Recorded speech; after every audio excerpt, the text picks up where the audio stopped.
코리안 집시 상자루고요. 저는 상자루 안에서 타악기를 주로 맡고 있는 권효창입니다. 네, 저는 상자루에서 보통 선율 악기, 아쟁, 태평소, 양금 등을 맡고 있는 남성훈이라고 합니다. 저는 작곡 전공으로 팀에서는 이제 좀 서브적인 악기들 보통 연주하는 조성윤이라고 합니다. 저희는 일단 전통 음악을 기반으로 새로운 음악을 만들고 또 그 새로운 음악을 연주하고 있는 연주단체이기도 합니다. 그래서 창작하면서 함께 연주를 동시에 하고 있는 집단이라고 보시면 됩니다. 네, 우선 상자루라는 단어는 그 상자와 자루를 합친 단어입니다. 자자가 겹치는 걸로 해서 전인평 선생님의 그 이론 중에 하나인 그 상자 음악과 자루 음악이 있는데요. 여기서 그 상자 음악은 그 상자 안에 어떤 것을 넣어도 그 일정한 그 상자의 그 틀이 유지되는 그런 음악을 말하는 거고, 자루 음악은 그 안에 어떤 것을 넣으면 그 물건의 모양에 따라 그 자루의 모양이 변형이 되는 그런 유동적인 그런 성격을 가지고 있는데요.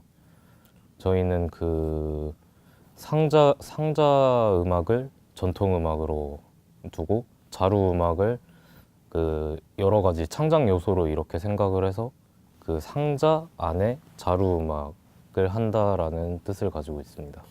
네, 그리고 그 앞에 붙은 그 코리안 집시라는 수식어는 그 옛날에 그 집시들 그 주로 음악을 하는 집시들이 이렇게 생활을 할 때 그 많은 지역들을 유랑을 하면서 다니게 됐는데요. 이렇게 각자 다른 지방을 이렇게 다니면서 그 지역의 그 문화들을 이렇게 보고 습득을 하게 되는데, 그 음악들을 그대로 연주하는 것이 아니라 그 자기들만의 스타일로 다시 재해석해 만들어내는 그런 생활을 했다고 합니다. 네, 그래서 저희도 그 저희만의 색깔로 이렇게 그 창작 요소를 이렇게 이용해서 음악을 만드는 네, 그런 팀입니다. 네, 우선 그 산티아고 순례길을 걷게 된 거는 일단 저희 셋 다 그 군대 문제를 다들 해결하고 전역을 하고 이렇게 다시 뭉치게 됐습니다. 네, 근데 그 2년의 시간이라는 그 공백 동안 각자의 그 가치관이나 그런 게 좀 많이 달라져 있었어요. 그 전통에 대한 생각이라던가 자기 악기에 대한 생각이라던가.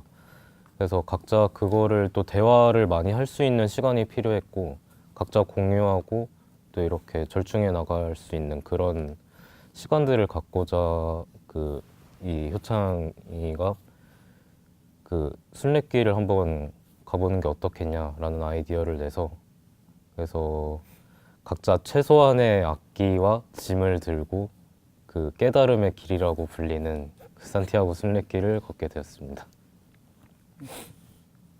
옷도 그냥 이런 스포츠웨어가 아니라 실제로 이제 과거에 이제 선비들이 정말로 한양 시험 보러 갈 때 막 산성 넘어서 이렇게 가는 것처럼 우리도 그렇게 그 전통 의상을 입고 산을 넘어가 보자 해가지고 이제 한복을 구매하고 싶었으나 돈이 너무 없었어요. 예산이 빠듯해서 어떻게 해야 될까 하다가 이제 그러면은 우리가 그냥 이거를 포트폴리오를 잘 만들어서 종로에 한복집이 엄청 몰려 있는데 그 종로 상가에 가서 이걸 다 돌려보자.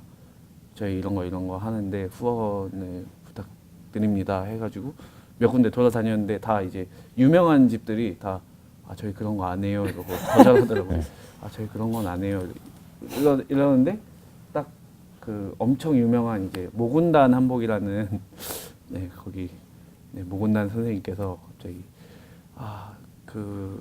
그러면 친구들이 얼마 정도 쓸 수 있나요? 그래가지고 저희는 한 푼도 없는데 그랬더니 그러면 지금까지 돈도 많이 벌었으니까 좋은 일 한번 해야죠 이러더니 공짜로 다 네. 맞춰주셨어요 옷을.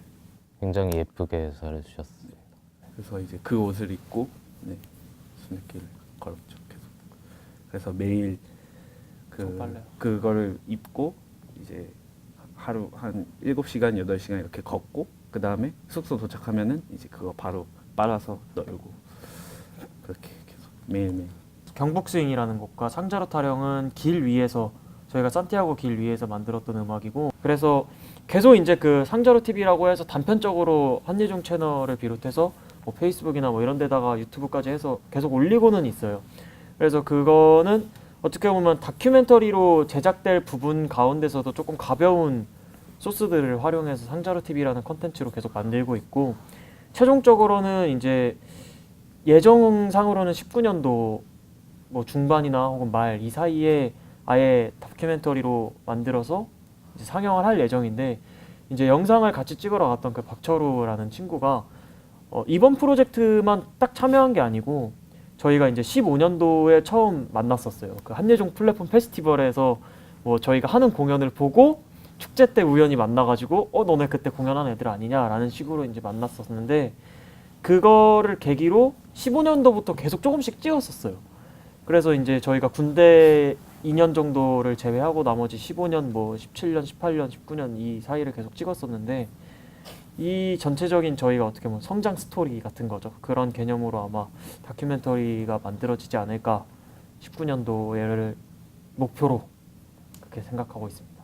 플랫폼 창동에서 공연했을 때였어요. 그래서 그때 저희가 그 후원자들 대상으로 우리가 표를 뭐 드릴 테니까 오실 수 있는 분들은 하루 전날 이제 저희가 그렇게 보냈거든요. 그 전에는 미리 표를 무료로 배포할 수가 없어서 이제 그때 저희가 배포를 했는데 그때 한 후원자들 분들 중에서 저희가 알지 못하는 진짜 누군지 모르시는 분들이 후원해 주셨을 분들 중에서 이제 2분인가요? 한 3, 4분 정도가 와주셨는데 그 중에 이제 2분은 이후에 저희가 하는 공연에도 계속 와주시고 뭐 저희가 하는 프로젝트에도 계속 관심을 가져주시기도 하고 그래서 그런 게 너무 이게 이런 순수 예술 분야에서도 팬덤이 생길 수가 있구나. K아츠 플랫폼 페스티벌 1회 때 이제 처음 K아츠 플랫폼 페스티벌이 생겼을 때 저희에게도 그게 첫 공연이었어요. 상자루가 만들어진 이후로 뭔가 공식적으로 어떤 그런 페이를 받으면서 공연을 하게 된 첫 공연이었는데 그때 이제 연이 돼가지고 학교 공연기획실이랑 연이 돼서 그때부터 이제 가끔씩 학교랑 연결돼서 공연을 할 수 있었는데요. 근데 이번에 상자루의 상자루의 길 카미노 데 상자루라는 제목으로 그 플랫폼 페스티벌에 공연을 올렸어요. 그 1회 때 이제 처음 공연을 했을 때는 야외에 그 학교 극장 앞에 이제 가설 카페. 무대로 테라스 앞에 이제 작게 가설 무대로 된 데에서 공연을 했었는데 그때는 어떤 정식 그 참여자라기보다는 어떤 그 오프닝 밴드라고 해야 될까요? 공연과 프린지? 공연 사이에 사람들의 유동을 좀 막아줄 수 있는 어떻게 보면 발목 거두기용의 이제 연주 단체가로서 저희가 활용이 됐었죠 그때. 그때는 그랬었는데 이제 그때가 5년. 15년이었고 이제 2018년에는 이제 저희가 처음으로 이제 정식으로 상자루의 길이라는 그런 타이틀을 가지고 포스터에 이제 상자루 이름이 이제 처음으로 새겨진 거였어서 너무 저희한테도 의미가 굉장히 있는 1회부터 같이 한 공연이라. 네, 처음에 그 저희가 산티아고를 갔다 온 직후에 바로 K아츠 플랫폼 공연 작업을 하고 있었는데 그 전통원의 그 지원 공모 사업이나 그 공연 포스터들이 붙어 있는 것 중에 무소속 프로젝트라는 포스터를 발견을 하게 됐어요. 안 그래도 전부터 그 이런 프로젝트가 있다는 거를 보긴 봤었는데 그 딱 포스터를 발견하니까 마감 날짜가 내일인 거예요. 그래가지고 우리 그냥 이거 해볼까라는 마음으로 사실 가볍게 나갔습니다. 네. 거기가 그 지원을 해주는 사항이 정말 다양하고 많은데 그 중에 멘토링, 그 공연 대관, 그 싱글처럼 이렇게 한 곡 녹음 뭐 등등 이런 식으로 많은 지원을 받고 또 이렇게 다른 일반 대중들한테도 저희 음악을 또 보여줄 수 있는 좋은 기회가 됐었습니다.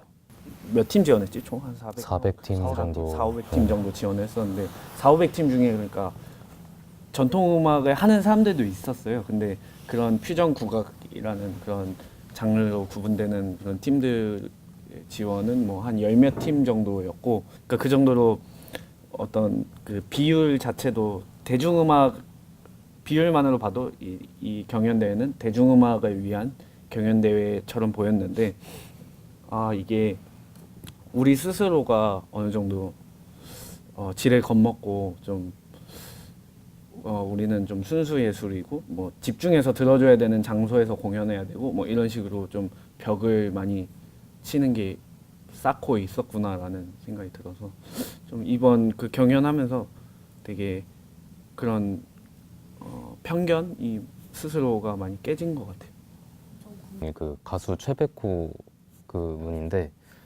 그분이 그 마지막 그 경연 때 심사를 이렇게 하셨어요. 그때 저희 팀에 이렇게 심사평을 해주신 게 좀 기억이 남는데, 그 자기 자신은 그 국악이 이렇게 또 새로 창작되고 이렇게 나오는 거에 되게 부정적이었다고 하시더라고요.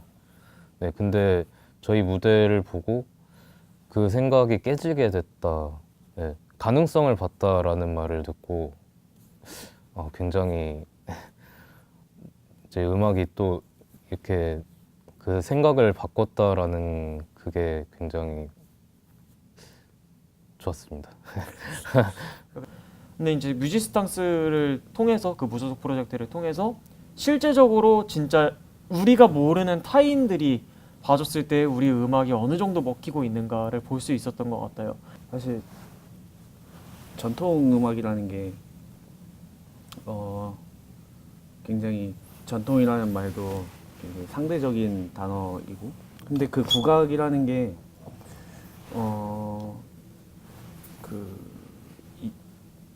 그러니까 원래는 그런 용어로 쓰이지는 않았었고, 이제 일제 강점기 이후에 이제 그런 단어를 이제 이 장르들을 묶고자, 하나로 묶고자, 그러니까 외부인의 시선에서 이것들을 바라봤을 때 이거는 뭐 하나로 그 이전에, 그러니까 일본이나 미국의 어떤 외래 문화가 들어오기 이전에 있던 존재하던 그 고유 로컬 그 음악들을 싹 묶어서 그냥 국악 이렇게 이제 부르게 되기 시작한 건데, 그때부터. 그러면은 그 이전에 있던 그것들은 다 하나하나가 각기 다른 장르였을 거란 말이죠. 그런 지금 국악이라고 불리게 되면서 이것들이 가지고 있던 그런 고유의 어떤 그런 지역적 특성이나 그런 것들이 이제 점점 무시되면서 이제 점점 정제돼 가고 있는 거죠. 점점 로컬 문화가 사라지고, 그러니까 이런 것들이 다 로컬 문화들이 사라지고 그런 국악이라는 이름 안에서 그냥 하나의 장르인 것처럼 다 묶여버리는 이런 현상들이 좀 굉장히 저는 그런 거에 좀 문제 의식을 느끼는데, 그 경북 스윙이라는 음악이 무을농악이라고 해서 이제 그 경상북도 구미시 무을면에 있는 수다사라는 곳에서 이제 그 나온 농악이 무을농악인데, 무을농악을